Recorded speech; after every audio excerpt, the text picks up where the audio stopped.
Bună, dragii mei, bine ați venit la previziunile voastre pentru energia lunii septembrie.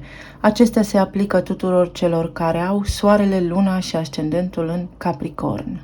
Să vedem așadar despre ce este vorba pentru voi dedicat pe parcursul acestei luni. Pe 3 septembrie, Venus, planeta iubirii și a banilor, a stimei de sine și a artei, își reia mersul direct în Leu, în casa voastră a 8-a. Am spus încă din iulie că în perioada de retrogradare Venus va aduce cel mai probabil emoții profunde din trecut, uitate sau revizitarea unor locuri din trecut sau iubiri de mult apuse. În acest context, pentru că vorbim despre casa 8-a, a resurselor împărtășite, a taxelor și a impozitelor, a zonei psihologice din viața noastră, a trăirilor profunde, a sexualității, semnul leului vorbește despre copii, despre copilul nostru interior, despre bucuria vieții, despre pasiune, despre romanță, despre creativitate, intuiție și despre riscuri. Într-o casă a transformării, a regenerării, practic, moarte și renaștere înseamnă Scorpionul sau casa 8-a. În această perioadă, Venus acum vă dă forța să eliminați din viața voastră, din trăirea voastră, ceea ce nu vă mai servește. Să puneți stop și să spuneți de la capăt, mai sănătos, mai integru, mai capabil și mai stăpân pe propriile mele emoții. Se pot debloca contractele care rămăseseră cumva suspendate, puteți primi acum banii pe care îi așteptați de ceva vreme. Dacă vă regăsiți în situații legate de pensie alimentară, taxe și impozite, acestea se pot reglementa acum. Casa 8-a vorbește și despre siguranță, alături de oamenii cu care am un contract deja semnat. Venus, fiind o energie magnetică, va aduce acum oportunitatea să vă bucurați, să vă simțiți în siguranță, să aveți parte de transformări la nivel de relații, la nivel de parteneriate, de resurse împărtășite. Ceva a trebuit să dispară anterior și tocmai de aceea pentru voi Venus în retrogradare aici în casa 8-a, posibil să fi semănat cu o situație din 2015, când s-a mai repetat istoria. Această energie a planetei Venus va aduce acum decizii corecte, oameni corecți sau cel puțin acțiunile lor în legătură cu voi vor fi corecte. Vă veți simți în siguranță în relația cu aceștia. Mai departe, pe 4 septembrie, planeta abundenței și planeta expansiunii, a înțelepciunii Jupiter, retrogradează în semnul Taurului în casa voastră a 5-a. Taurul este guvernat de Venus, vorbește despre bani, confort, iubire, stimă de sine. Venus în casa a 8-a vorbește și despre a mă simți bine în pielea mea, în relațiile mele intime. Dacă nu resimțiți bucurie, din cauza că, poate la nivel financiar, ați stagnat, acum puteți căpăta o imagine de ansamblu, puteți să vedeți lucruri pe care înainte nu le vedeați sau pe care înainte nu le căutați și puteți primi răspunsurile pentru viitorul vostru, cum să vă deblocați abundența, cum să ajungeți să vă creați un mediu financiar stabil.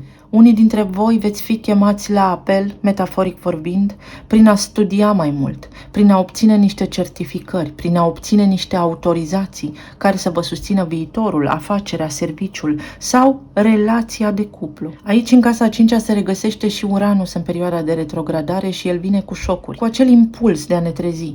Este oare omul acesta potrivit pentru mine? Am imaginea de ansamblu, îl cunosc cu adevărat până în adâncul sufletului său? Am de gând să continui această relație de iubire? Mă face să mă simt în siguranță în intimitatea mea? Mă simt bine la nivel sexual alături de acest om? Toate aceste chestiuni sunt puncte și subpuncte care trebuie acum trecute în revistă de voi.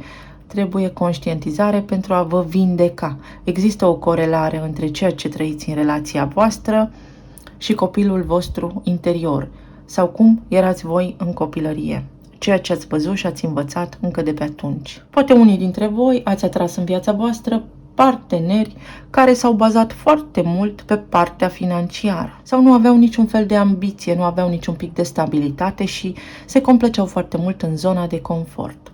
Ei, iată că pe această configurație astrală, planetele acum și vibrația momentului vă indică și vă deschid ochii pentru a vă convinge că, într-adevăr, voi sunteți acolo unde trebuie sau dacă sunteți acolo unde trebuie. Pe 14 septembrie avem luna nouă din Fecioară din casa a noua. Fecioara este un semn foarte organizat, dorește structură, este meticuloasă, ia decizii concrete și sustenabile.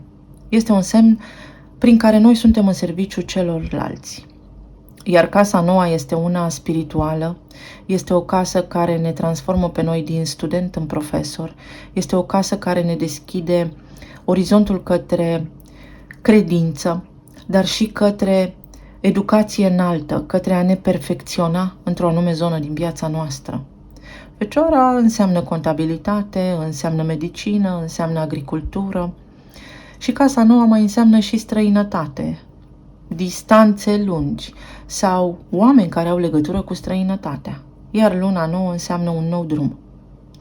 Puteți pune bazele acum unui nou proiect pentru care veți învăța, veți studia, să dați drumul unei noi afaceri, pentru care puteți face un contract acum cu cineva sau să vă găsiți parteneri de afaceri.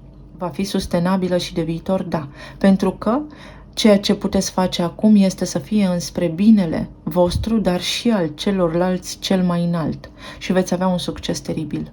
Tot aici se regăsește Mercur retrograd, care, pe 15 la o zi după, iese din perioada de retrogradare și vă dă jos vălul de pe ochi. Se aprinde lumina, ne vin idei.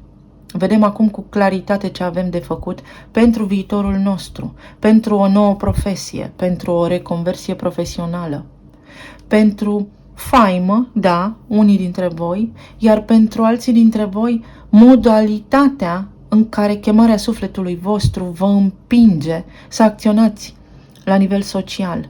Cu ce contribuiți voi la nivel social, pentru că umanitatea are nevoie de voi și de talentul vostru nativ. Pe 23 septembrie, soarele schimbă semnul din Fecioară în Balanță, în casa voastră a 10-a. Și acum ar trebui să știți, sau aici, în casa a 10-a, soarele aprinde și el lumina și infuzează energie în profesia voastră, în numele vostru, în renumele vostru, în imaginea voastră publică. Balanța este semnul artei, este un semn care are legătură cu echilibrul dintre natural și artificial și cu diplomația, cu justiția.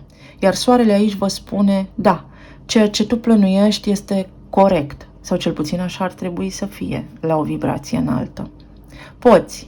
Te poți apuca de ceea ce gândești. Ai toată susținerea energetică și astrală să faci aceste lucruri și să fii cunoscut, să fii renumit pentru ceea ce alegi tu acum. Și nu în ultimul rând, pe 29 septembrie, avem parte de luna plină din Berbec, din casa a 4-a. Casa a 4-a vorbește despre spațiul locativ, despre cum sunt eu la mine în casă cu adevărat, despre trecut, despre părinți, despre rădăcinile mele și neamul meu. Ce am eu cel mai bun de la neamul meu să iasă acum la suprafață? Mă împac în sfârșit cu trecutul, aduc vindecare, conștientizez de unde vin și unde pot ajunge. Luna plină vine cu finalitate, cu o concluzie generală sau cu puterea de a remedia ceea ce nu vă place în viața voastră sau la locuința voastră. Berbecul înseamnă acționez, am curaj, deschid noi drumuri, sunt un formator de opinie. Puteți acționa acum în chestiuni care să vă aducă vouă stabilitate la voi în casă și puteți elimina din casa voastră imaginea pe care o aveați voi, poate legată de familie sau cum ar trebui să fie o familie. Puteți îndepărta acum frica și vă puteți recupera curajul de a face ceea ce ați venit să faceți, motivul și sensul pentru care v-ați născut. Eu vă doresc tuturor să aveți o lună minunată și să vedem acum care este energia pentru voi în septembrie din punctul de vedere al oracolului. Capricorn, septembrie. Acasă. Ce înseamnă acasă pentru voi va fi definit în luna septembrie. Ce produc eu acum va fi foarte apreciat de ceilalți. Mă pot împăca cu toată lumea de la mine din casă sau cu trecutul meu, pentru a mă simți în siguranță în viitor. Îmi aduc aportul la nivel de societate, pentru că aveți activitate în casa 10-a, pătrund în casele oamenilor și îi ajut. Uite, împărăteasa este guvernată de Venus. Venus are legătură și cu sistemul alimentar. sau cu a se simți în siguranță oamenii, a avea parte de tot ceea ce își doresc, hrană și confort. Iar în altul preot aici prin casa a 5-a spune: ai un talent ascuns, curaj să-l scoți la suprafață, descoperă-l. Casa voastră aici poate deveni stabilă, vă puteți cumpăra casă sau pământ cu activitatea din casa a 10-a, cu soarele, pământ din nou cu activitatea din casa a 9-a sau casă, sau începeți studii. Dă-ți jos masca și avem numărul 11, casa viitorului. Dacă nu ești sincer cu tine acum și dacă nu conștientizezi și nu te gândești cu seriozitate la ceea ce poți face, viitorul tău este neclar. Însă în această lună îți pot veni niște idei colosale despre cum îți poți schimba viitorul, tu cu mâna ta. Pentru alții dintre voi aici este un liber arbitru care v-a fost încălcat. Dacă ați avut parte de relații abuzive sau de relații unde nu ați fost respectați, acestea se pot încheia, mai ales dacă locuiți cu acele persoane. Alchimie. Și uite cum transform pasiunea mea sau darul meu nativ într-o modalitate de a face bani. Pot semna contracte și parteneriate, îmi pot deschide o afacere, o mică afacere. Pot aduce transformare în viața mea pentru că ceea ce încep acum în septembrie va deveni stabil și asta am venit să fac aici pe lume. Pentru alții dintre voi acum, o persoană dragă vouă își dă jos masca și își recunoaște sieși ce simte pentru voi. Sentimentele unei persoane la care voi vă gândiți acum, în legătură cu voi, se schimbă profund, se regenerează. Mai departe ne-a apărut cartea Să respirăm și din nou liberul arbitru 29. Este o lună foarte importantă pentru voi, dragii mei Capricorni. Voi îl aveți pe Pluto retrograd în Capricorn acolo, care este guvernatorul Scorpionului și al casei a 8-a, unde acum Venus, energia magnetică, vă spune: poți avea parte de abundență, ești foarte puternic. Ai toate calitățile necesare să faci acest lucru. Prin resursele împărtășite, tu oferi un serviciu pentru care câștigi bani. Serviciul este corect, este pentru binele tuturor cel mai înalt. Aer, o zodie de aer poate fi aici, care se poate gândi la voi sau care se poate răzgândi în ceea ce vă privește. Nu ne axăm doar pe acest subiect. Sau este momentul să trageți aer în piept și să vedeți următorii pași, pentru că lumea în care trăim se schimbă. Regenerare. Numărul 46. Casa mea și ce voi face eu de acum încolo, cu ce mă voi ocupa. În casa voastră aveți nevoie de mai multă rutină. Vă cere energia momentului să vă fie mai clar că undeva aveți un dezechilibru în rutina voastră, că nu aveți timp să stați să cugetați la lucrurile importante pentru voi și pentru viitorul vostru. Ce vreau eu să fac de acum înainte? Am casa a 10-a, profesia mea, chemarea sufletului meu, acum se poate schimba. De ce? Pentru că am activitate în casa nouă, pentru că mă pot pregăti. Nu trebuie să-mi fie frică de necunoscut. Totul se învață de la zero, mereu. Nu s-a născut nimeni învățat. Puteți să vă schimbați casa, să vă mutați mai aproape de serviciu unii dintre voi sau puteți pleca în străinătate sau din străinătate înapoi pe meleagul natal. Să vedem ce ne spune și tarotul pentru Capricorn în septembrie. Relații, planul financiar și cel emoțional.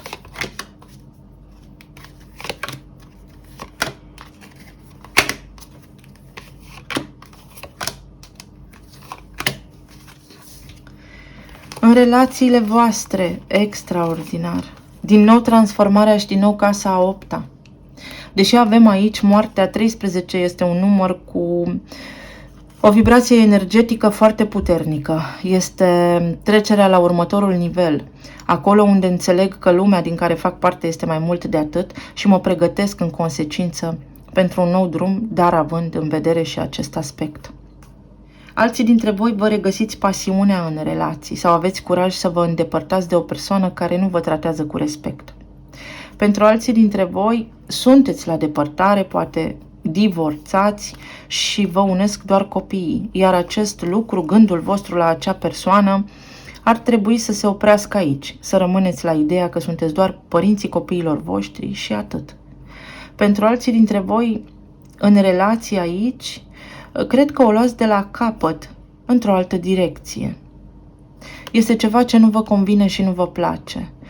Este ca și când persoanele cu care aveți voi de a face aici vă subestimează. Și acest lucru vă apasă tare. Ați fost subestimați o foarte mare perioadă de timp. S-a abuzat de voința voastră sau voi ați fost cei care ați condus relația, pentru că doar așa funcționa. Nu aveați de ales. Eremitul și moartea sunt două vibrații foarte spirituale. Pentru unii dintre voi, oamenii la care vă gândiți voi acum își găsesc direcția și iau decizia să comunice și să spună ce au în minte acum. Este o energie foarte pragmatică pentru voi aici, să știți. Foarte pragmatică. Stăm de vorbă la masă, față în față și vedem ce avem de făcut de acum înainte. Cineva prinde curaj în legătură cu voi. Face un pas înainte.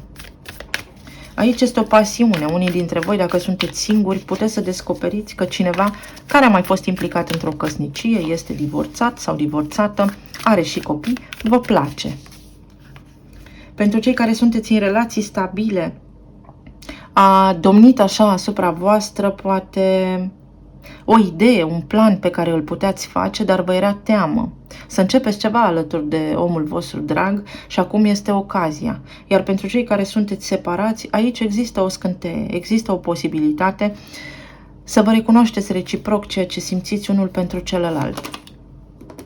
Pentru unii dintre voi, o persoană dragă spune: tu ești acasă pentru mine, indiferent unde aș fi în lumea asta. Pentru pajul de bâte avem 10 de monede. Fac ceva pentru viitorul meu, acum, începe. Pentru alții dintre voi duceți relația la alt nivel. Puteți să vă căsătoriți sau puteți să refaceți actele pentru căsătorie. Dacă ați divorțat, vă puteți împăca, unii dintre voi. Alții dintre voi ați avut discuții aici care s-au abătut asupra relației voastre din cauza banilor. Bani care acum pot apărea. Este nevoie de mai multă structură și disciplină în familie. Unii dintre voi vă veți simți împliniți și veți fi ceruți în căsătorie.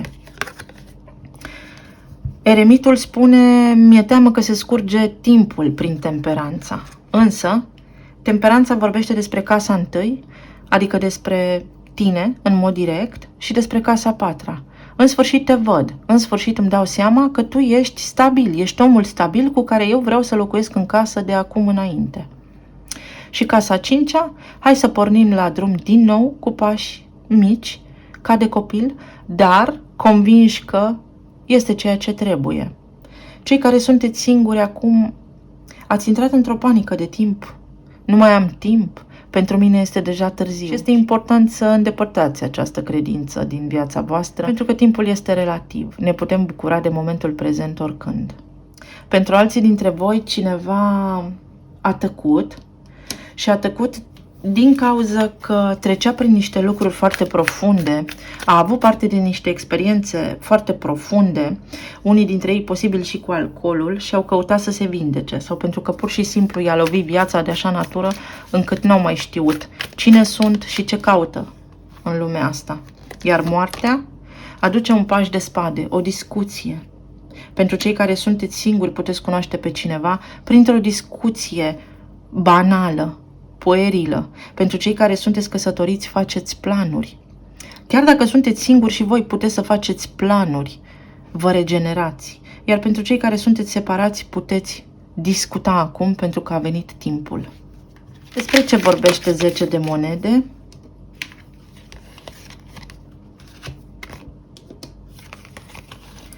Și pajul de bâte. Cuiva a fost frică, să știți, sau cineva a avut un blocaj al fricii care se încheie. Și 10 de monede spune că în sfârșit persoana asta își asumă, are curaj, se mișcă, vine, poate să facă lucrurile pentru ca noi doi să stăm de vorbă. Pentru cei care sunteți singuri, 10 de monede ei spune gata cu blocajul, dar trebuie să înțelegi că și tu produci ceea ce ai în viața ta, că ești un co-creator. Iar pentru cei care sunteți separați, această luptă dintre voi doi ia sfârșit acum. Ce aduce temperanța? 2 de monede. Stăm la masă și vorbim. Este timpul să vedem ce facem concret de acum înainte.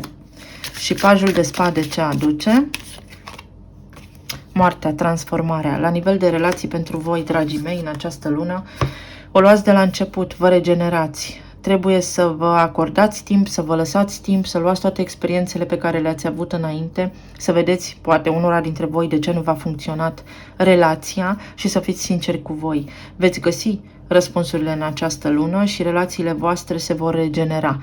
O puteți lua de la început, dar la un nivel mai înalt, mai profund. Înainte a fost aici o doză de superficialitate.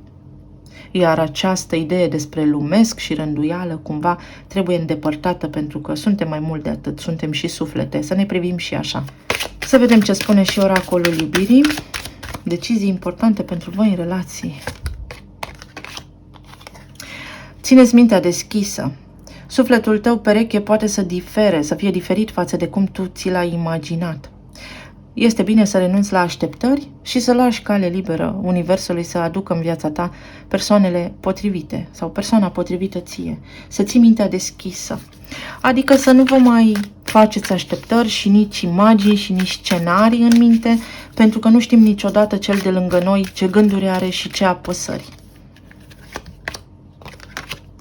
Finanțe și carieră. Cei care sunteți singuri, cei care sunteți căsătoriți, cei care sunteți separați, toți de altfel, vă faceți planuri noi în relațiile voastre. Această idee de relație poate fi casa a 10-a, unde spuneți ok, acum îmi fac noi parteneriate, semnez contract nou de muncă care mă ajută și mă susține la nivel financiar.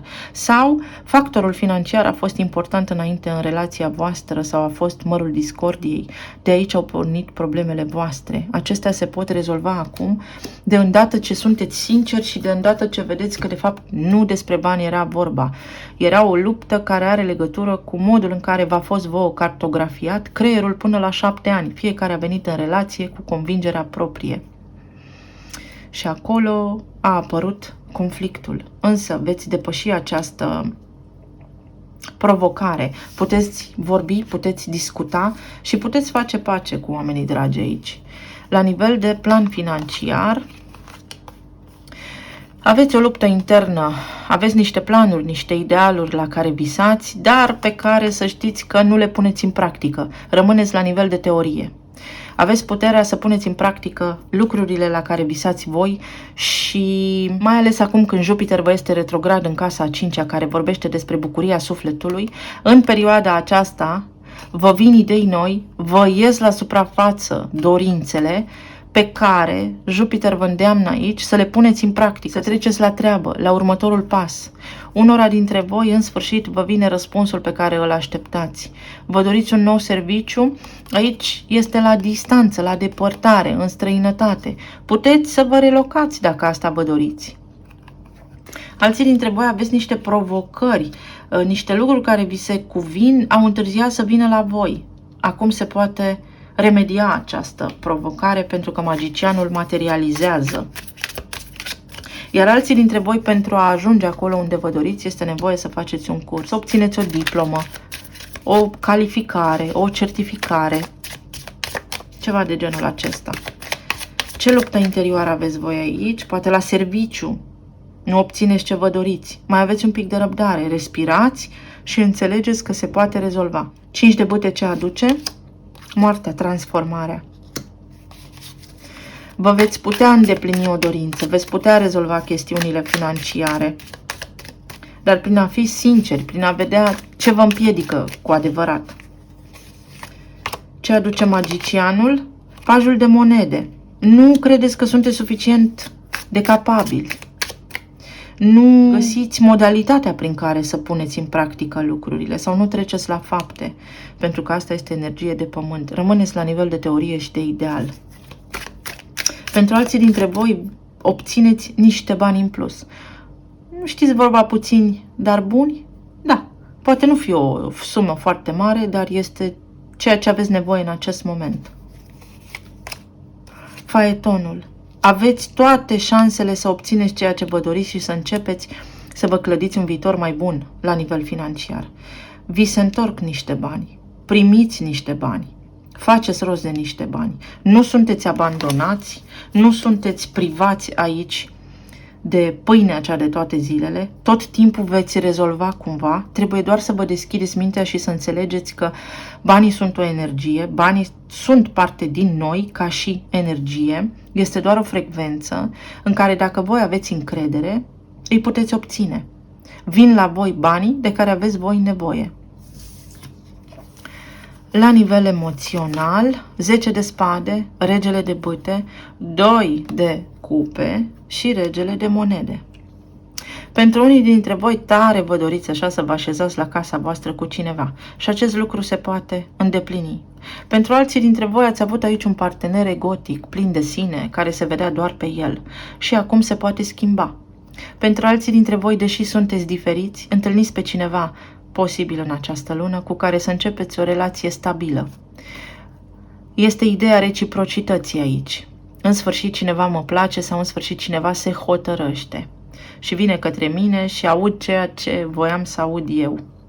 La nivel de sănătate, atenție la plămâni, atenție la tuse, atenție la mucus, la limfă, la tristețe. Pentru alții dintre voi, atenție la efortul pe care îl depuneți, pentru că depuneți foarte mult efort în ceea ce faceți, nu dormiți și acest lucru vă poate da tensiune arterială ridicată. Ce finalizați voi cu 10 de spade aici? Poate cineva v-a trădat anterior și voi ați fost stabili și acest lucru vă doare și vă regenerați. Sau este bine să lăsați în spate o trădare. Nu mai are loc acolo amintirea aceasta. 8 de bâte. Puteți vindeca ceea ce aveți de vindecat acolo. Puteți să vă apropiați de cineva acum. Puteți discuta despre aceste lucruri și puteți ajunge la concluzii sănătoase. Avem un cavaler de bâte. Acțiune. Cineva va acționa în relație. Veți cunoaște pe cineva, veți simți pasiune. 8 de monede. Pentru alții dintre voi veți spune mai bine mă descurc singur și sunt fericit așa. Este posibil și acest lucru. Iar pentru alții dintre voi să știți că aveți de-a face cu o persoană care înainte se vedea doar pe sine, dar care acum este dispusă să lucreze în parteneriat cu voi și vă vine alături în tot ceea ce aveți de făcut voi, în viața voastră, vă susține. Talismanele.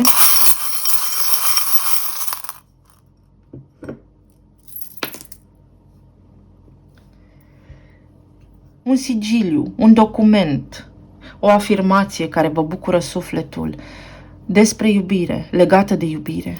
Aveți aici semnul berbecului, un nou început sau o zodie de foc sau semnul berbecului. Racul, casa, trecutul, familia. Săgetătorul, ce interesant. În berbec vom avea luna plină. Jupiter este guvernatorul săgetătorului și luna este guvernatoarea racului. Deci toate lucrurile acestea vă aduc vouă bucurie în suflet și vindecare, încredere. Să lăsați în urmă ce nu mai funcționează, să închideți o karmă, să închideți o convingere. Pentru unii dintre voi aici aduce o comunicare, aduce o decizie finală sau niște acte pe care le semnați acum și erau de mult așteptate. Vă eliberați de o energie toxică și de stres. De o discuție stresantă, 10 asta de spade de aici, gata cu el. Luna nouă din Fecioară va duce, după cum am spus, un nou plan, o nouă direcție, o nouă strategie, care este și ceea ce trebuie să faceți voi în viața asta. Direcția voastră, pasiunea voastră, talentul vostru nativ, dat de sus. Să aveți încredere că ceea ce vă iese din mâini produce abundență. Mâinile voastre aduc abundență. Vă eliberați de o karmă, Saturn în pești. Vă aduce intuiție. Descoperiți niște lucruri, descărcați din subconștientul vostru niște lucruri, niște traume, o durere de care nu erați conștienți înainte și vă împiedica în viața voastră. Numărul 1. Magicianul. Puterea să faceți lucrurile și să schimbați ceea ce nu vă place. Luna ianuarie poate fi aici sau data de 1 sau ora 1. vă sunt vouă benefice. Aici am și o balanță implicată, am și Capricornul implicat și am și Vărsătorul implicat ca semne în opoziție pentru cele care deja au apărut. Iar la inițiale am Q, X, B, S, L și I. Pentru unii dintre voi este momentul să dați uitării, pentru că Li este semnul litului, care are legătură cu uitarea. Bullshit-ul, mizeria din viața voastră. Gata, sunteți la capăt de drum.